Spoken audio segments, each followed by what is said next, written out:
ఓం శ్రీ మాత్రే నమః. వెంకటేశ్వర స్వామి అంటే ఇష్టమైన వారు సబ్స్క్రైబ్ చేయండి, శుభం కలుగుతుంది. మిథున రాశి వారి గురించి 24 గంటల్లో జరగబోయే ఇదే. జాగ్రత్తగా చివరి వరకు చూడండి, జాగ్రత్త పడండి.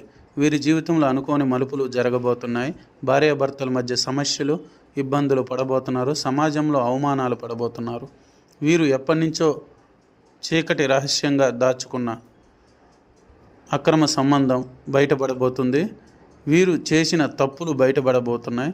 నలుగురిలో సమస్యలు ఎదుర్కోబోతున్నారు. అవమానంతో తలంచబోతున్నారు. వీరికి సమాజంలో ఎన్నో అవమానాలు, ఇబ్బందులు, సమస్యలు జరగబోతున్నాయి. కోర్టు దాకా, పోలీస్ స్టేషను, పేపర్లో పడే అవకాశాలు కనిపిస్తున్నాయి. వీరికి గండ ప్రభావాలు కూడా కనిపిస్తున్నాయి. కావున జాగ్రత్త వహించవలసిందిగా కోరుతున్నాము. పైన కనిపించే నెంబర్కి కాల్ చేయండి. కనకదుర్గాదేవి జ్యోతిష్యాలయం. స్త్రీ పురుష వశీకరణం చేయబడును, గుప్త నిధులు తీయబడును, ఎటువంటి సమస్యకైనా పరిష్కారం చేయబడును. ఓం నమః శివాయ.